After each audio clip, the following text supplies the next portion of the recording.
little reflections of the prophet Elias.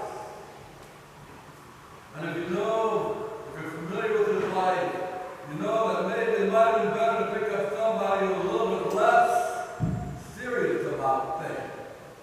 Elias had great difficulties because, they said last night, he spoke truth to power. He took on Ahab, he took on the king of Israel there, and he got into great trouble. He had to run off into the desert, and then he suffered there. He hungered and he thirsted. He was cared for by God.